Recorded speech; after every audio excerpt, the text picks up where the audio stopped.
who was not able to be a part of the webinar, we can go ahead and it'll be on yesprograms.org and on our YouTube page right after this webinar. So look out for that. And without further ado, as you can see, there is a picture here right on the right side, and that is our alumni guest.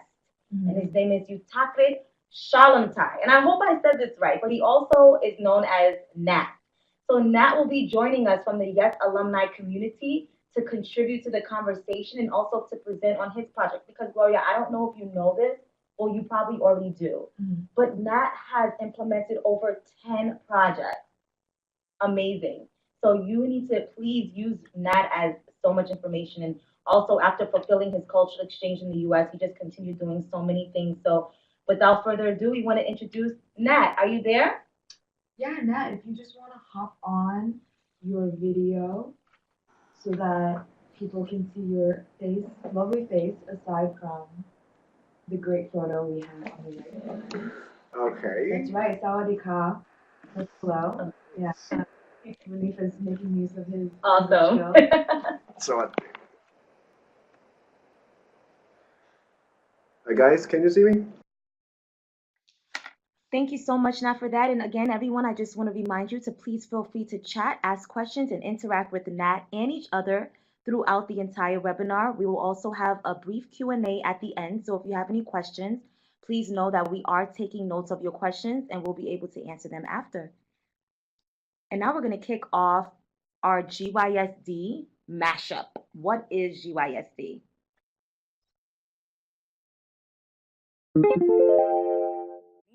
GYSD is the largest service event in the world, and since it's the only set holiday that's dedicated to the contributions of young people, it's often a time that YES alumni do a lot of projects.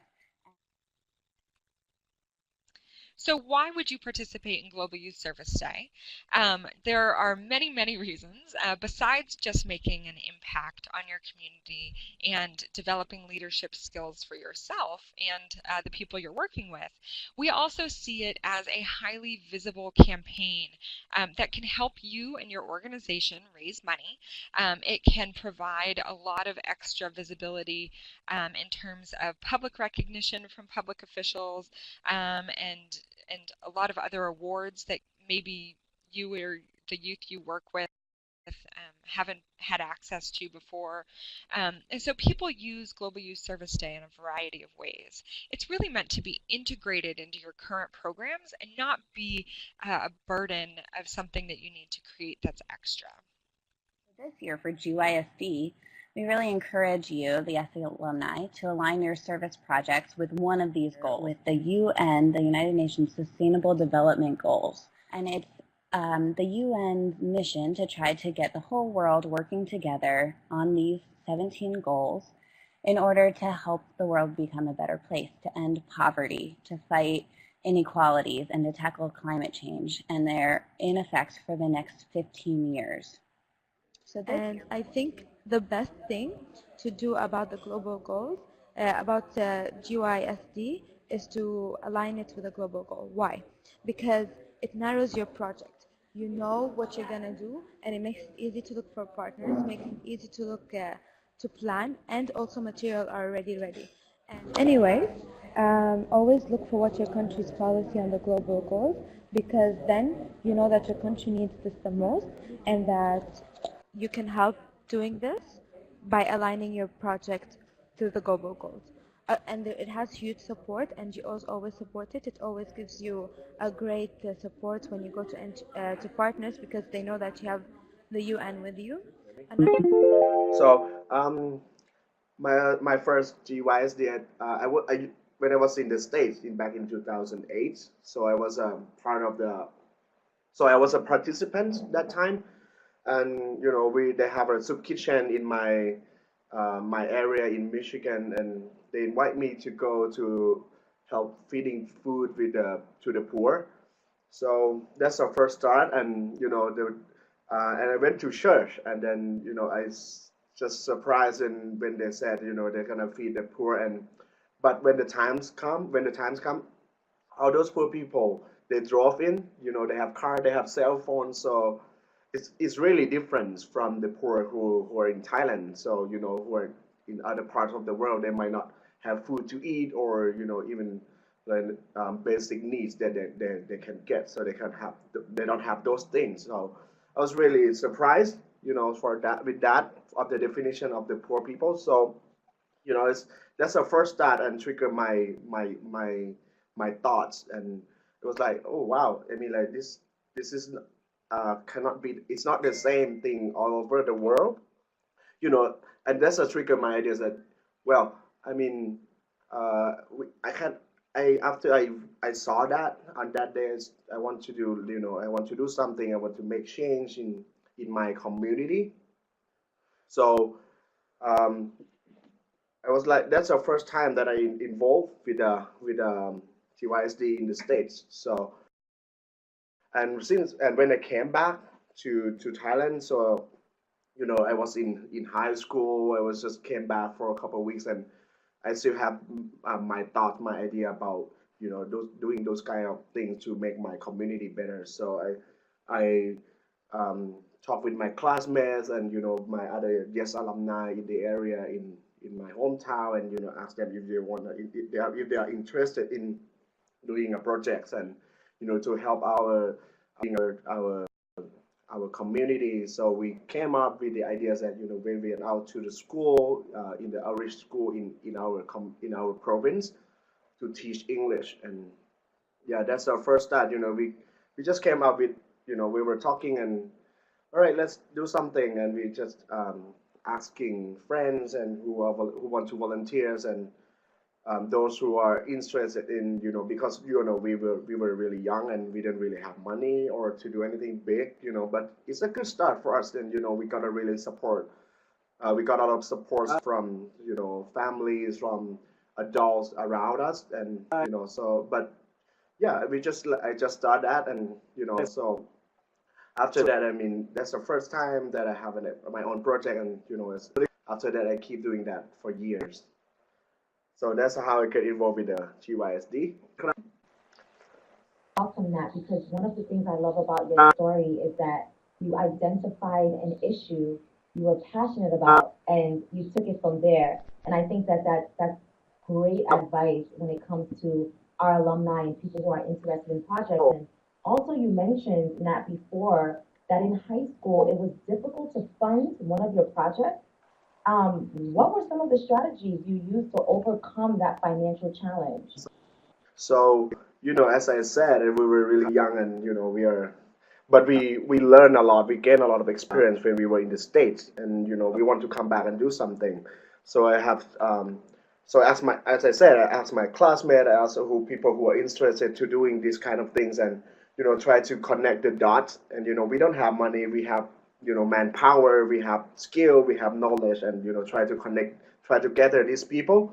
And about the money, is it doesn't have really be a big thing for us. We went out to talk with people, to adult, to sponsor the small businesses to come and help us. And when we are like innocent, we don't know what we're doing, but we got a lot of support from these people. And for us, like one other challenge is, we don't know how to write the letters, official letters, and all the documents. So we try to ask, to ask for advice from our teacher at school. So our teachers at school really is a really important resource also.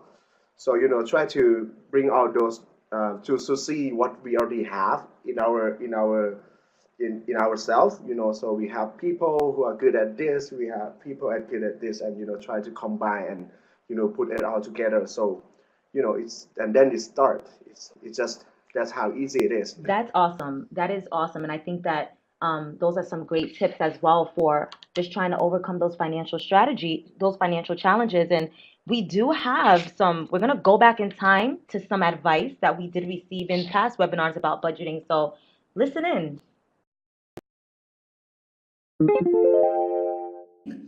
There are three types of projects that you can do. The first one is to make the project that doesn't need funding, and you can be very creative and create projects that don't need funding, and also to make them sustainable. For example, this week we are going to the elderly home, where we are just going to spend some time with the elderly people, drink coffee and just have a conversation with them, engage them in conversation. So we don't need any funds, and still we are doing a community service.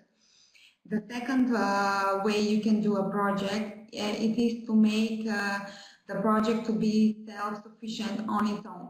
That means that either the project itself to create money in a way by either selling the final goods that will be produced at the end from the project. So, for example, we once did a creative workshop where we learned how to do jewelry, and when we sold the jewelry, we used those funds to keep going the project. And the third way of doing a project, it is by finding an in-kind donation or sponsors for your project.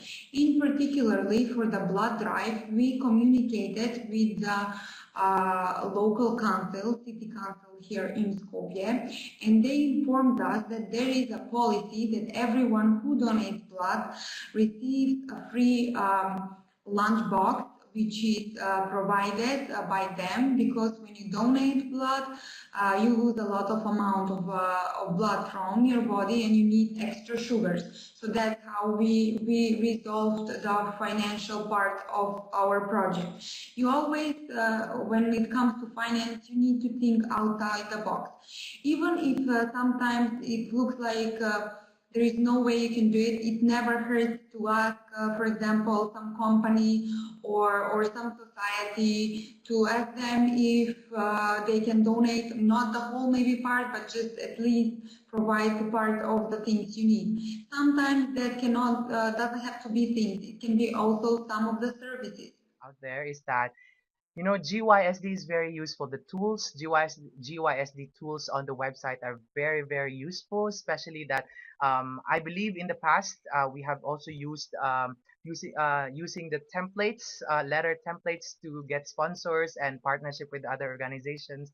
And that's very helpful. If you go on the website, you see a lot of, resources, the tools that can help you. You don't have to have your own templates or start from the very beginning or from scratch, because GYSD tools have provided you basic things that you can build up on.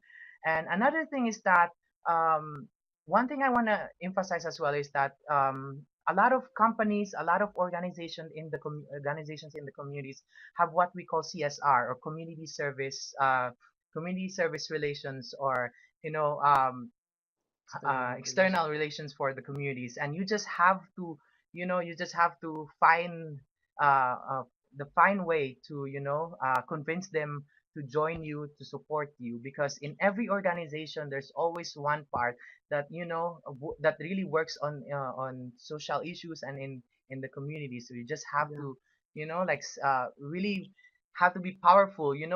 If they don't want to set a meeting with you, might as well send another request, because you just have to show them that you are interested. You cannot stop from there. You have to be motivated. You have to show them that you are willing to work these things out. So how do you look for partners? I gave you 3 basic ways.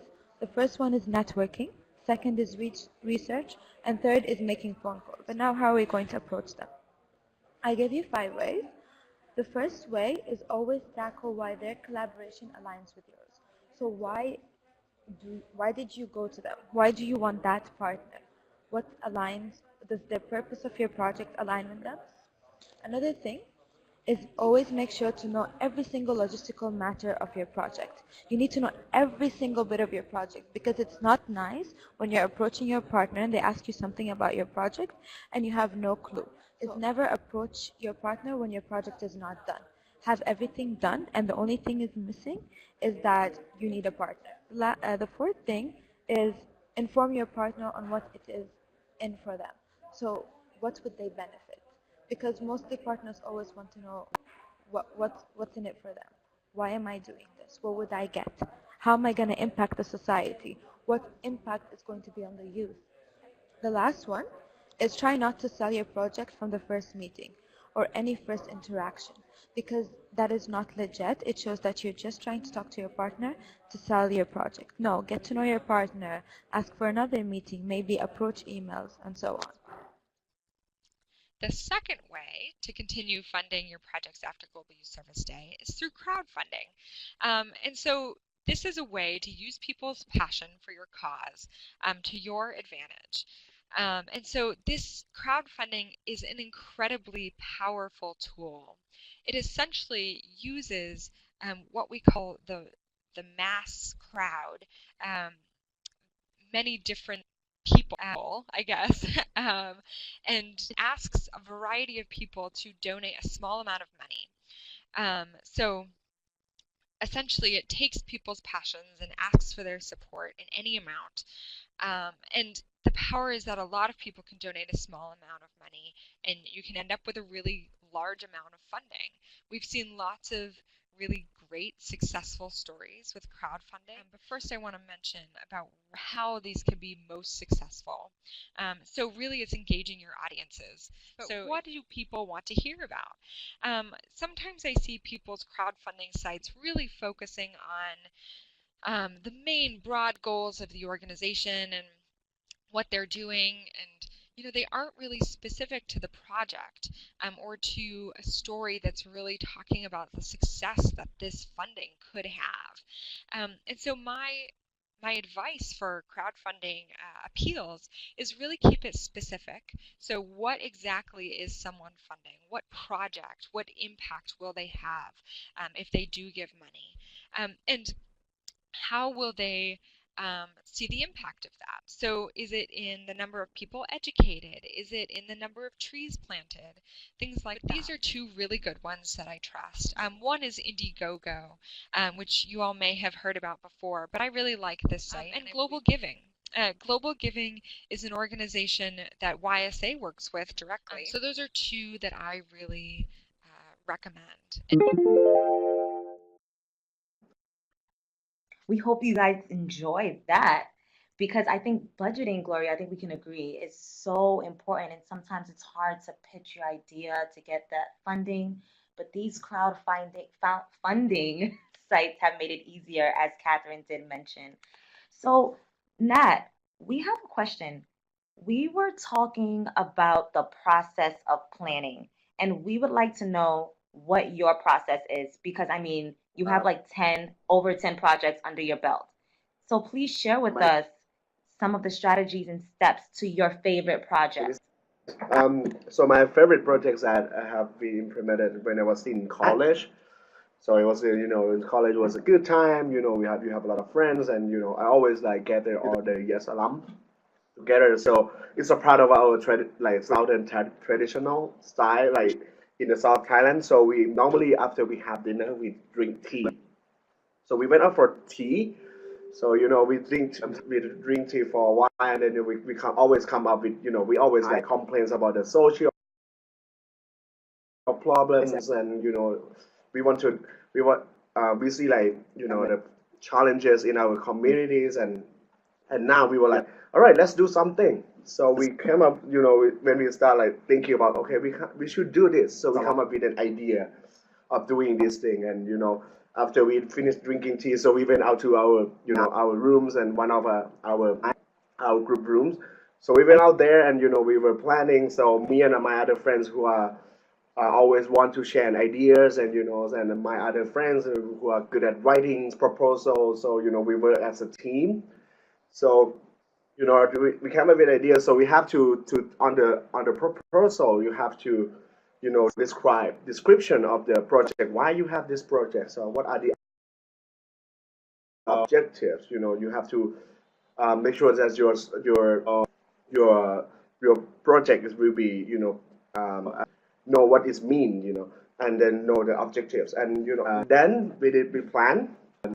We plan, and we started with actually what are the activities that we want to do with the the students, and then we plan budgeting how much money do we're gonna use. And the most important part for us also, we just want to make sure that our project is really effective, or that it's really making a huge impact with the people who are we going to implement the project.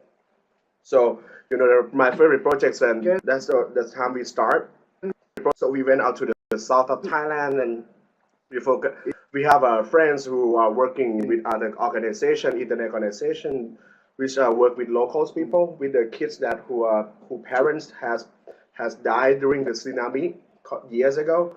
So we use the connections that we have, friends and foreigner friends who already have a kids that taking care of. So uh, we talk with them, and we want to do this with your kids, and I think it will benefit them. We want to teach English and encourage them to speak English, be able to communicate, because those areas that they are living is like a touristy area. So it's a lot of tourists go down there, and so we went out there, and we taught them English. While most of the time we try to become being a role model for them. The kids in that area, they haven't seen other people from outside the communities. So we went there to being a role model, and try to make an impact by being a leader. Use our leadership skill to encourage them, and empower them to be a leader in community. So that's my favorite projects. And also, I mean, like I also, not just in English, and we saw other problems when we get there is about all the trash on the beaches. So this is not for us. It's like, okay, we should do something about this. We're not just gonna teach English. We're gonna raise awareness on environmental issues for the kids also. Because that's their homes, and they can stay there for years, and it's not other people's responsibility to do the cleaning. So they have to be a leader who to step up and to have a voice of communities. Even though the trash might come from the tourists, but there are people there, so they have to protect their own community.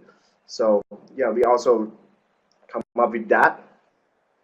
So that's basically my my favorite part of the favorite projects. And I got fortunately we got fundings from the U.S. Embassy. So I'm pretty sure a lot of other countries, you have connections and good relationship with the U.S. Embassy, and they always have like grants for you or budgetings, and try to discuss before you even not just the people who are working with, but just with the people who are sponsor also. So and then we ask for volunteers. So we do a PR for our project, and for the volunteers to come to help more, so make a greater impact in the community. So yeah, so it's a good thing. It's really important to do it, to publicize your projects, to encourage, to empower other people. Especially now we have a platform. It's like a lot of online platform. So use those online platform to make to make it the best, to make it useful. So so we have a lot of ways, and try to a lot. There are so many ways and online that we can gather, people or volunteers to do the things that we want to do, and try to. I think the greatest impact has come from the more number, the more number of people who involve with the activities and the projects. So try to get more people and make a greater impact. Awesome. Thank you so much, Nat. And it sounds like your process is similar to the planning processes Yeah. mentioned in past webinars. Let's take a look. And so when you're planning a project for Global Youth Service Day, we break this down into 5 different steps. We've seen that when a project is broken down in these steps, it's really more successful. So the first piece is investigating the issue and your community needs, figuring out what is really important to you and your community. The second is preparing and planning. So really figuring out how many volunteers you're going to need, how much funding or not funding at all are you going to need to do your project? What sort of other resources are you going to need? The third piece is acting. So on Global Youth Service Day, you complete that project. But really, number 4 is incredibly important, just as important as acting, reflecting on what you've done and making sure that you think about all of the things that you were successful at, but also how you change it next year and how you change it for the months to come, since hopefully your project is ongoing. And 5, again, it's really going along with YSA's theme of recognition, is demonstrating and celebrating what you've done. Demonstrating to your community and your community leaders what you've done so that they know the impact that you're making, but also celebrating. Sometimes we forget to really look back and congratulate ourselves on the things that we've done already.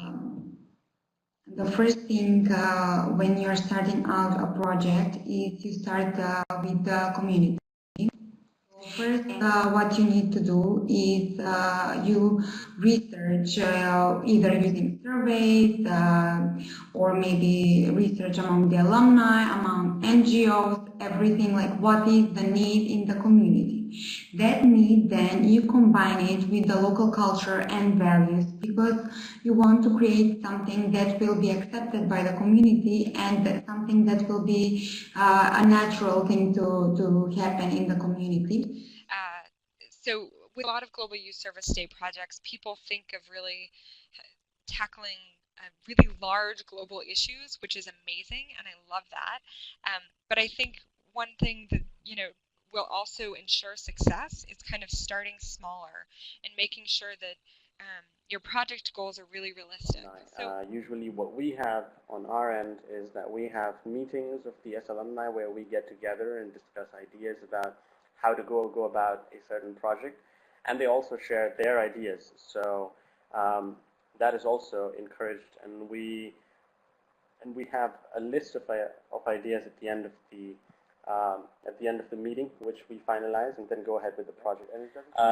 No project is a stupid project. You should definitely encourage the alumni to share ideas, and they're part of your team, they're assets, and in a business, if you have assets, you keep it close to your heart. So always invest in your assets, and always, in case physically getting together is difficult, we have a Facebook messaging thread, and that's something which I would encourage a lot of you to do in your areas, because physically gathering might be difficult for the alumni, but if you have the virtual connectivity, it could be Facebook or WhatsApp or anything that works in your country, you can start doing that and share your ideas there and use those platforms to finalize them. The second piece of planning a project is preparing and planning, which is very important to making sure that your project is successful. So you want your planning team to get together and make sure that you guys are on the same page. You want to create project goals and a method to track your progress, and I'll show you. In the Philippines reality, we have areas, we have cities where volunteerism is a champion, wherein volunteerism is very famous. We also have areas wherein some of the community people are not very involved when it comes to community services. When we introduce to them programs like this and projects like this, we really emphasize to them that being involved in this worldwide advocacy is a prestige, and they can see that it's an honor to be part of this because this event is celebrated worldwide, and to be part of an activity being celebrated worldwide is it's an honor, it's an opportunity. And we instill to them the spirit of volunteerism by making them realize that probably you will be of great help in order to alleviate some of the living conditions of your community people. You just have to take the lead. If there are no people taking the lead, it's probably you. What's important to remember is that when you organize a project, it's also you can also consider, you know, involving famous people or in the government like the mayor or the governor of the city that supports you, and that if the non-YES alumni people in the community, and you tell them that, oh, this person is involved with our project, is supporting our project, they they feel like, okay, your group is credible, that you can be trusted, and then you have a goal. The third piece, the most fun, is acting. So implementing your project plan, which is a very formal way to say have fun and go do your service project, go volunteer, and document your activity. Take photos, take videos, do something really interesting with media. And measure and track and record those project outcomes. Right. So, So some of the tips that will apply to your projects, not just in terms of Global Youth Service Day, but generally across the whole projects that you will do. If you have a project or if you have a setting of timing with someone, always be on time, and that's a very good impression that you make. Once you go and reach the venue, meet the personnel that was in charge and who has helped you plan the project, and show your gratitude, because it's also a time for you to make partnerships and connect with them over the longer period of time. In front of the students, when you're sort of around them and with the participants, always behave yourself and always be at the best of your behavior, because you are best of the best. And when I say that, it's because you are YES alumni. You can be spotted from a mile distance. That's what we have a saying here in Pakistan. So you're all polished individuals, and you're great, and you should behave yourself around them and always be at the best of your behavior. Okay, so now we're on to reflection. So we think this is one of the most important parts of your project, because we think that it really makes sure that whatever you did this time around for your project, you'll learn a lot from it, and the next one will be 10 times better. So take the time to reflect and connect what you're doing with what you're learning and all of that, what your community is gaining, and what this means for our future. Because we tend to learn from the feedback and from our mistakes. That's a very important step. You can never give up by making mistake or having a low attendance or everything.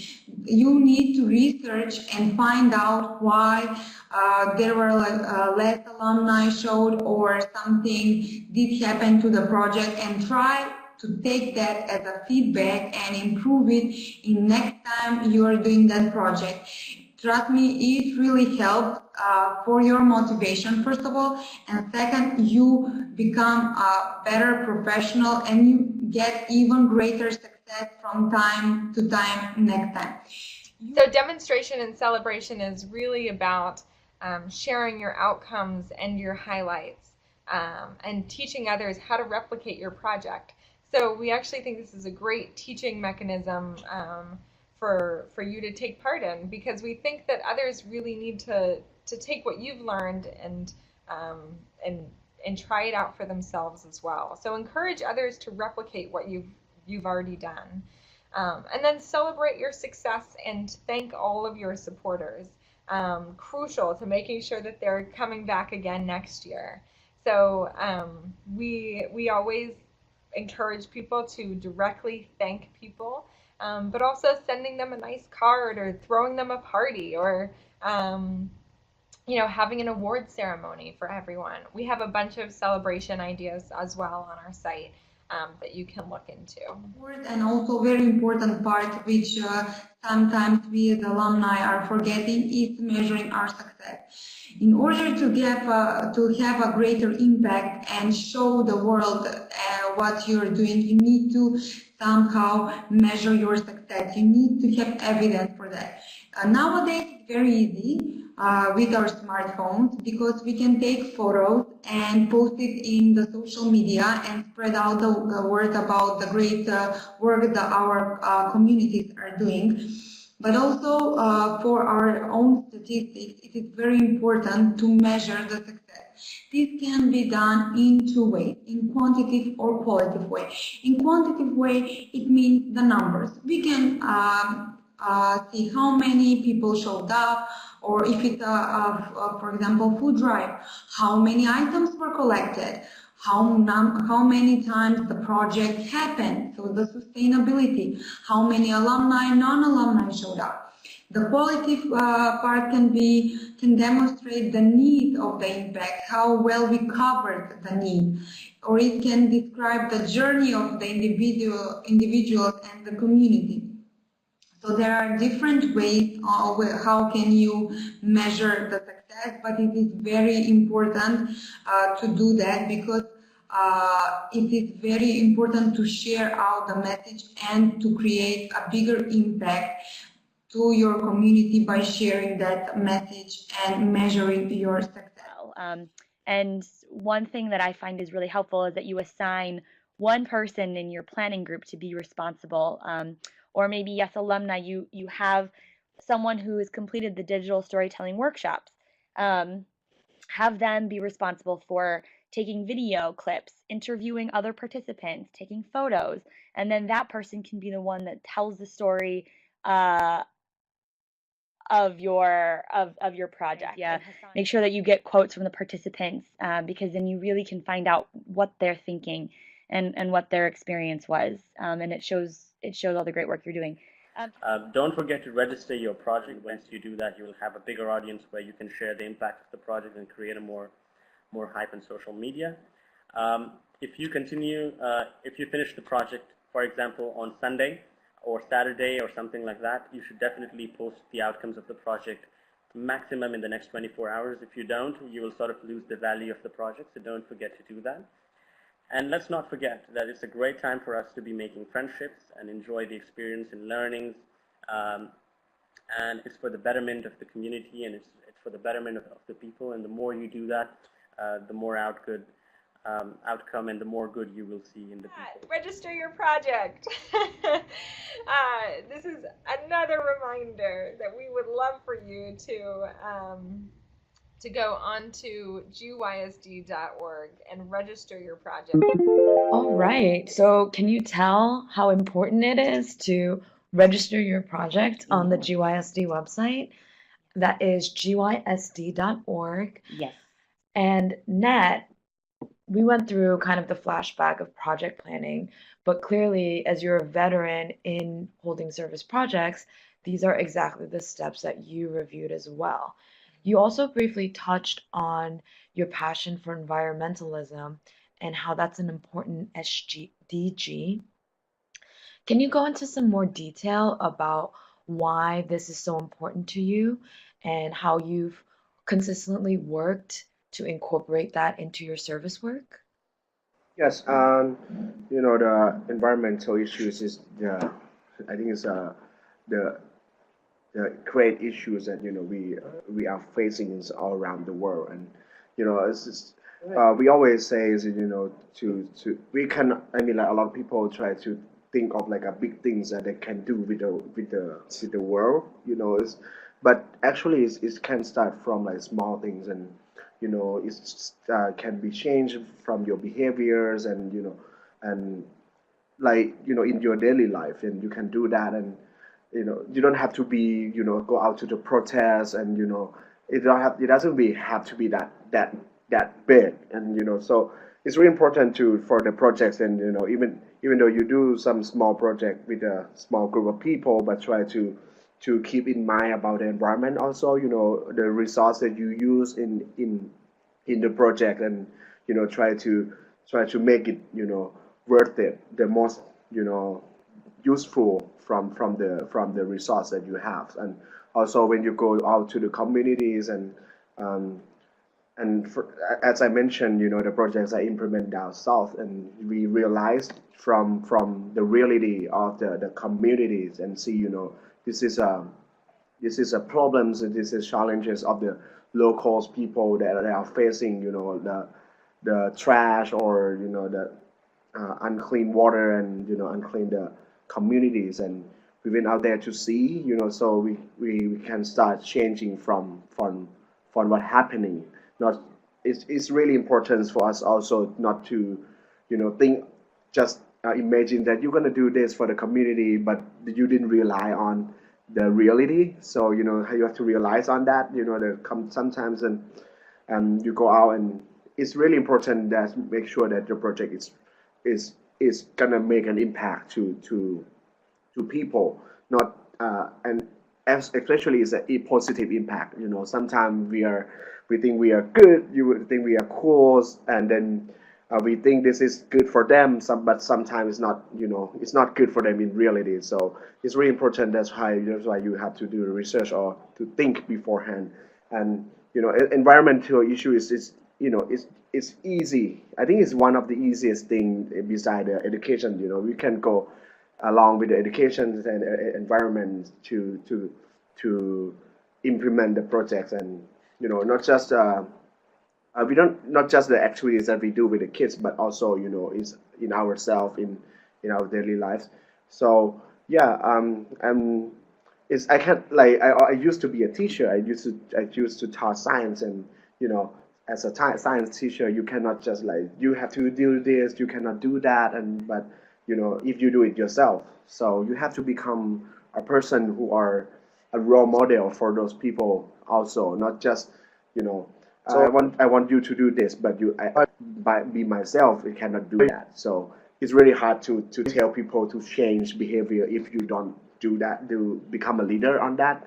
So it's really important to keep that in mind. So and I'm really passionate about environment because in Thailand we have a lot of effects and high sea levels, and that's the rising sea levels in the south, and the erosions are happening. So these are the things that happening is really happening, and some people didn't realize, and to make them realize and raise awareness on environmental issues. And you can gather like what I have done, just gather friends, and the friends who live in the city, they never have experience outside the city, and try bring them and I write a proposal and bring all the volunteers in the city, in the middle of the capital, to go out to see what happenings outside the city, and so they can realize on what are the environmental issues that happening in Thailand. And when they come back, they start to think to change those behavior or something. And so there's an I think the environmental issues is really easy to implement. So and it starts from your daily life. So that's why I really passionate about this, and I also have to be a person who have to do it myself, and before I tell my other people to do. So yes, that's why I really am passionate about it. I think we can all really tell that you're really leading by example. Yes, yes, I can tell too. And a lot of your project hits a lot of SDGs. Nat, you have SDG number 7, which is affordable and clean energy. You have 13, climate action, 14, 15. You are touching a lot of SDGs, and I don't know, I have some favorites, but I know Gloria and I are brainstorming on what projects that we want to do. Gloria, do you have a favorite one, or? They're all so Yeah, important, awesome. They're really Yeah, important. yeah. So we also have a question from Munif Mm-hmm. saying, for promotion purposes, what hashtags and Twitter handles should we incorporate with our posts? Awesome question. Right. So we use the generic hashtag GYSD so that everyone all over the world who's participating in Global Youth Service Day can see what kind of activities that YES alum are doing in particular. So we like to use all of these hashtags together that apply. So that would be hashtag YES alumni, hashtag YES abroad if you're a YES abroad student, hashtag KLYES, and of course hashtag GYSD. Also, if anyone else has any more questions for our guest speaker Nat, please go ahead and write them in the chat box so that we can hope to get them answered before we wrap up this webinar today. Yeah, please chat your questions. We have a few more minutes, right? So if you want to hang out a little bit longer, pick Nat's brain a little bit. I know we're really, really excited to be starting our GYSC projects, and we just want to thank everyone again as you're putting in your questions. for participating and joining this webinar. We have a lot of people that came in the beginning, in the middle. Again, if you missed the beginning, we do have a recording of the webinar that will be posted on yesprograms.org. So you'll be able to reference back. We do have another question from Munif. While we're typing that, Nat, do you want to tell everyone what is the first 3 things that everyone should do as we prepare for all our projects next month? Okay, so for those who didn't start to, to think of any project yet, so I think the best way is now to gather, all the YES alumni in your area, in your countries, and, try to talk and to communicate and, and to discuss and see like what are the issues that you want to work on the project. And, I think even though the times is running out, but you still can come up with an idea of the implementing projects. And yeah, the first thing for me is for encourage you to talk with your friends and YES alumni, especially in your own country, and see like what you can do during the GYSD. And yeah, so that's the first thing. And next, I think is it's not just talking. After you finish talking, you start, to writing down or, plan some activities that maybe, you don't have to be a big project, and you can do it. Maybe you can do by yourself and in your friends at the school or your friends in the communities, and, try to go out and do something for the community. So for like, I always ask my kids at the school and ask like, what did you do? Like, what do you do today, or what did you do today to make our world a better place? So this is a good, like a simple questions, and to ask, people, and to ask your friends, or to encourage them to make our world a better place. So plan and do, and then now the other things, and it's really important to celebrate. I think this is or to share your story. I'm pretty sure all the YES alumni have a really inspiring stories also, and just if you keep it silent, nobody gonna know, and try to tell your stories to the people and try to encourage more YES alum and YES student or YES abroad, and even though they're in the States or they are already back home. So it's really important to share your story with those who have been implementing projects, or people who are looking for ideas. And so yeah, these are the things that you can do after finish this webinar. Thank you so much, Nat. Unfortunately, we regret that we had some webcam troubles. Yes. And we couldn't see more of your wonderful face, but your advice was golden and so important. Yes, Nat, we thank you so much for taking the time to be a part of this webinar and for just giving us a wealth of information. Thank you, thank you, thank you. Please continue to chat with Nat. We're going to hang out for maybe about 2 more minutes. So if you want to hang out and just ask Nat some questions, that'll be great. We also want to thank all of you for joining today. Yay! And yes, give yourself a round of applause. Yes, Gloria, my favorite part is going to be celebrating. So I'm definitely going to be celebrating after projects are implemented. And like Gloria said in the chat box, we're really excited to be seeing all of the posts that you share. So thank you so much again. And we hope to see you at our next webinar.